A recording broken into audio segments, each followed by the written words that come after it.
Success, they say, consists of going from failure to failure without loss of enthusiasm. And this is a revealing expression of the Master Bansi.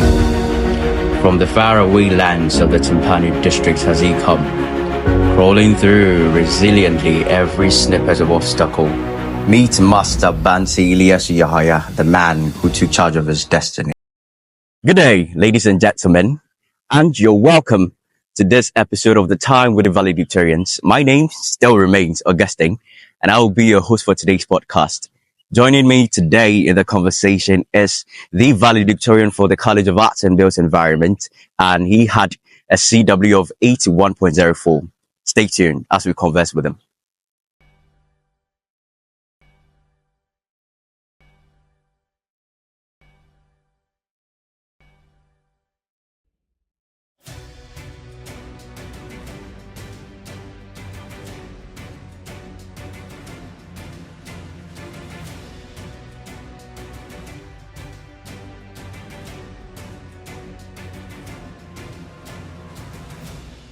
So, Master Bansi Eliasu Yahaya, you're welcome. Thank you very much. You're looking all good. Has life been Thank you. all this good? No, please. No. Yeah, this is just a one-time appearance. Life has been up and A down. one-time appearance indeed. Yeah. But the name, Eliasu Bansi Yahaya, sounds a bit northern. Could you tell us a bit about it? Well, I come from the northern part of Ghana, precisely in the Upper East region, in the Timpani district. I was born and bred in Gagwiri. That is a village under the Timpani district assembly. Right. Now, your life in Timpani district, could you share with us, how has it been for you relative to your academic journey? Well, I come from a community that education is never a number one priority to the youth. That is Really? when I was young. Yes. And precisely my family to education wasn't something that was at the top. That's why today I'm the only one to go to the university, or who have been to the university from my family. Wow, that's awesome. Yes. That's awesome.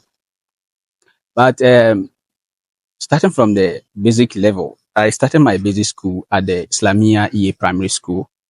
And from there, I moved to the Barboaka Junior High School, where I had my junior high education.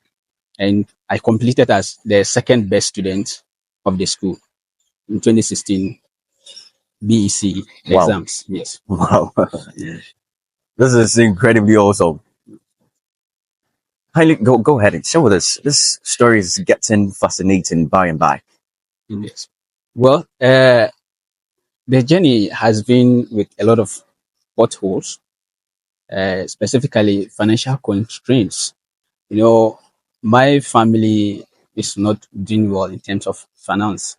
So because of that, at the basic level, especially in the junior high school, I had to work on paper farms to get money, pay my school fees and for my uniforms and other things.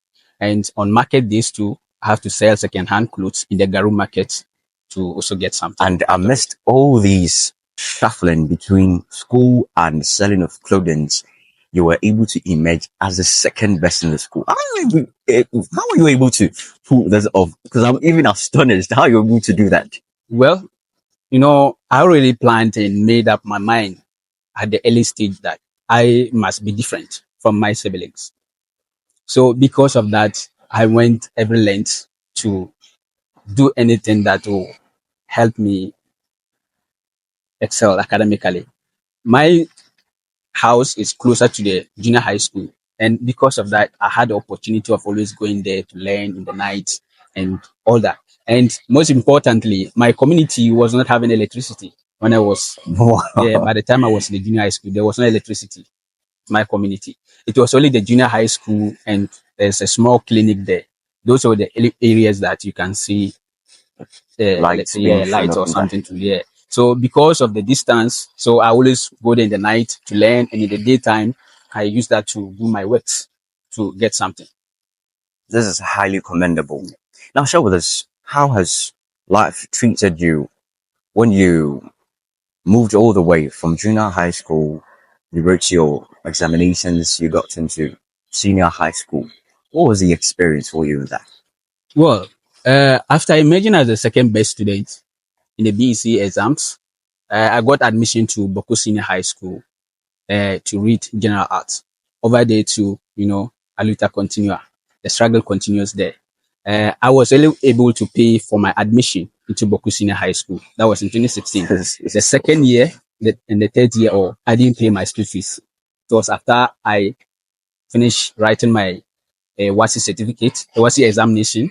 Then I came to the southern sector here to work for the whole of 2019 and the whole of 2020 before I was able to go back and pay the school fees. And no, then that means your school was too generous for you. Yes. Because normally, whenever you're unable to pay for your year fees, then it means you're not to be allowed to even sit for the examinations. Yes. Was it because they understood the position you were in? Well, say that? To be specific, Boku, for instance, I would say my school, for instance, they know the situation of many families around the community in the vicinity. I didn't enjoy the free education system. It was 2 years after I went to the senior high school that they introduced the free education policy. Yes, sometimes they will even sack you to go home and bring your parents and all that. You understand? I understand. Yes. But, they are human beings. They understand things. You understand? So when you log in a complaint and they get to know your situation, at least they have to pardon you along the line. Right. So that was what happened in my situation. This is also. Yes. And fortunately, after my WASI, I wrote my WASI and I emerged as the best WASI candidate of the whole municipal in 2019 as well. Bro, this guy is breaking boundaries here and there. Because for somebody who came from backgrounds that we can say, in a sense, was not even qualified to be in this position, and you have struggled enough to get to this position, this is highly commendable. Thank you. Now here you are in KNUST. Could you share with us, did you ever dream within the course of your academic journey that one day you want to further education in KNUST? Was it part of something that you dreamt? Well, education was, like I said earlier, education was one of the things that I wanted to make the difference in my family and the community as a whole. Right. So whilst I was in Boku Senior High School, there was one of my mathematics teachers, Mr. Thomas Abendao, who taught me core mathematics. Right. When I was in the first year, that was 2016. He was also a student in KNUST here. Oh, okay. So from KNUST here, came there and was teaching mathematics at my school. Okay. He encouraged me. He realized I was very good. I was a very good student. So I was that kind of rapport developed between myself and him and started giving me advice. So from Boku Senior High School, where do I want to go and all that? Yes. So he advised me to come and read land economy or real estate in KNUST. Because he too, he read land economy. Land economy. Yes. Right. So he advised me to come. So from then I started having, my mind started changing towards KNUST, that at least after my WASI, I will be happy to come here and read. Unfortunately, I had a less and out admission from KNUST to come and read BSc real estate. Wow. Yes. And I took it up. That's awesome. Yeah. That's awesome. This has been quite eventful for you. Yeah. Now, I want us to quickly jump to the area. There is this perception that most of the times, valedictorians are fixated on books. They are bookish, and so they don't even have the time to indulge themselves in other extracurricular activities. How true is this? Were you indulged in extracurricular activities in the first place? Well, I think my academic journey from the basic school to KNUST here have taken up several leadership positions. And precisely KNUST here, it was only my first year, when I was new, I know nothing about the system, that I didn't engage myself in any leadership activity. But second year, remember, I was the deputy head of the planning committee of the Department of Land Economy. Wow. Yes. So third year, I was also appointed into the college welfare board as a member. Yes. And third, final year, I was elected as the president of the Ghana Sustainability Leadership Club. Wow, this is true The same resilience. year, I was also elected as the financial secretary of the Ghana Institution of Surveyor Student Society on campus here. Family, this is incredibly awesome for me. And you know, it begs the question that being occupied with all these positions and still pursuing your academic goals, how were you able to balance the time in your academic journey and also these extracurricular activities? How were you able to balance it? Well, where with the balance, I would say that it was though a bit dicey along the line, but you know, I manage my time judiciously. Time Yes, management. because I made sure I don't use the whole day doing only activities Right. that are outside the academics. You know, final year mostly it's only project work and some few courses that you need to take it. Yes, but despite all this, I was able to manage things. Yes, and with academics, I like learning in the night. I think that also Nice. helps me a lot. Is there any specific reason attached? Well, I always need a serene place Hmm. where I can sit quietly and learn. Then Yeah. study. So because of that, feel in the night is always good for me to learn because in the daytime a lot of activities are going on. So I use the daytime to go for lectures, project meetings, and leadership activities, and even voluntary activities. Because I was engaged in other associations like the Environmental Leadership Forum, the Youth Action Movement, Boadi branch here, and then the United Nations Students Association. Right. I was a member there. The uh, Internet Society, Ghana Internet Society. I was also a member. I remember we used to go around the basic schools on campus to campaign against child online safety, Wow. campaign for child online safety and all those things, environmental protection, plastic waste and all those things. We go around the traditional halls and the basic schools on Yo, campus. this chap came for the gig indeed. And this is awesome. This is awesome. Now, so this participating in all these areas, definitely you chance networked, you chance came into contact with new people. How has networking been so relevant to you within the course of your life? Well, networking really helped me a lot along the line. And in fact, I wouldn't have been here had it not been networking with other people in authority and my colleague students. I wouldn't have been here. And I wouldn't have even completed my course of study. Because like I started explaining about my financial difficulties along the line. Before I got to KNUST year two, you know, it was the same menial jobs that I did. I served as a trotro mate one time ago. Uh-huh. I worked in the Galamsey, it's in the Western region before. Well, I think to get money. I want us to stick with this one. And in fact, I want us to stay a bit distant from what you've started with right now, because we'll get more into Good. these challenges that you encountered within the course of your life. Now that you have even made mention of it, it is understandable that most of the time there are roadblocks Yes. that we encounter. There are lots of obstacles we do face. Now, I haven't mentioned that these were some of the challenges you encountered. Kindly share with us, what were these challenges and how were you able to overcome them?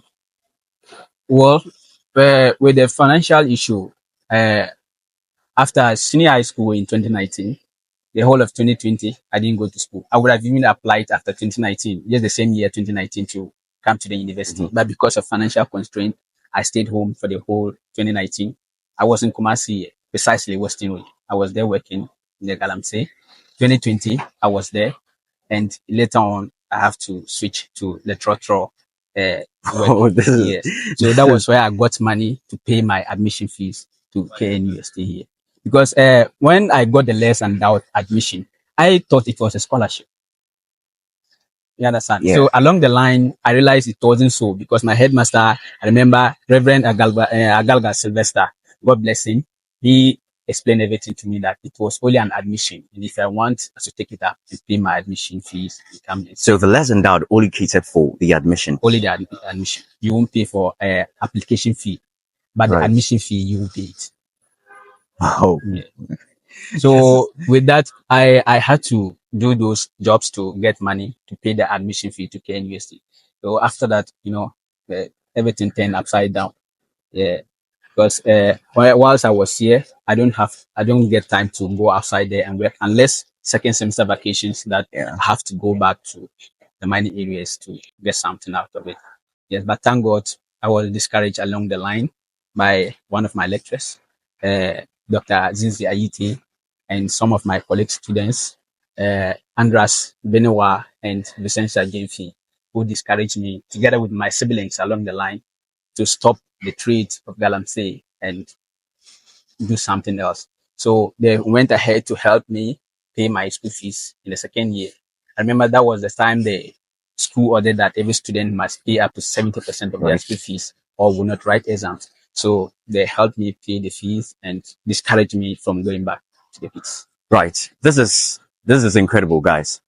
And I want you to predicate on this and then tell our audience something. Understandably, you got into all these jobs, as you mentioned, because there was a problem, Yes. and that was relative to financial constraints. Mm. There are tons of people out there who are probably going through the same problem. What would you say to these people? Because somebody may also be thinking, okay, this is what is only available. Somebody may also be thinking of going into Galamsey, other jobs that may not be considered legal. What is your advice having come out of these? Well, even though I went into Galamsey, like you said, it wasn't because I wanted to, but that was the only option available for me. But I don't encourage anybody to indulge into the Galamsey work or something. I remember during my speech, I shared that I lost a very good friend in the same process. Yeah. He was with me there, and unfortunately, I don't want to go into that story. Yes. So he lost his life. So I wouldn't advise anybody outside there to go into the Galamsey business. Nowadays, there are so many opportunities that you can take up. Especially, I remember when it happened, so I switched to the trotro business along the line, which also helped me. Yes. So I'll advise that there are so many philanthropists outside there, people who are ready to help. If you are facing similar challenge and at least find a different job doing that will fetch something for you, but not Galamsey. Galamsey is dangerous to our lives. Though I did it in the past, but I condemned it today, and I condemned it during my speech, during my graduation speech. Okay. It is not the best. It is dangerous to our health, and it is dangerous to our environment. So I don't encourage anybody to go into it. So if you don't get any job doing, at least seek for help like I did. I came out, moved to some of my lecturers, narrated my story, and I got help along the line. Some of my students even helped me pay my fees, and that's the best. So I don't encourage anybody to go. Right. I think that's also one of the major difficulties we are having, and most people are facing today. The ability to come out and be open about what you're going through. But I'm very grateful that you have shared with us how important it is for each and everybody who probably is going through a tough time to be open about it and get somebody to help you. Now let's get back on track. Let me add something there. Yeah. I realize, these days, many people, especially the youth, a lot of them take on fake lifestyle. If your home is not good, it is not something to hide. Come out openly, seek for help, than to keep quiet and suffer in silence. That isn't the Do you think, what do you actually ascribe to this issue? Is this something that ignites people to take on this fake lifestyle? Would you say it is because of social media? It is because we most of the time see people flock to their riches, and so people feel like, okay, I want to feel confident, and I can only do that when I showcase a fake lifestyle. Well, the social media is part of all these things too. I will condemn that because the social media is in fact promoting that fake lifestyle, and somebody somewhere without anything will also think that, oh, this person is actually into this. People are faking their life on the media, and when you see it, you think that is the real life they live. That is never true. When you go dive deep into their lifestyle, you will know that you are even far better than them. Huh, Yes. it's deep. Yes. So I think the social media is doing the worst when it comes to that fake lifestyle thing. Yes. So I don't encourage the youth, myself, to embrace that kind of attitude. Right, right. Now back to the challenges. You've had quite a tough time within this journey. Everybody, myself, I am interested as to how you were able to overcome all these things. What kept you going? What was the inspiration? Well, uh, you mentioned network earlier. Networking. Yeah, Yes. That was one of the key things that kept me moving along the line. Anytime I feel depressed or something, in fact, I seek for advice, motivation from my mentors, where Mr. Thomas Abendao is one of them, Mr. Zinzi Aiti, Mr. James Frimpong, Dr. Kenneth Sharma. Those were my mentors along the line. right. So anytime I feel depressed along the line, I go to them and explain things to them. Then, in fact, they will motivate me and encourage me to keep it up. Right. But the main thing, the central thing was I always look back.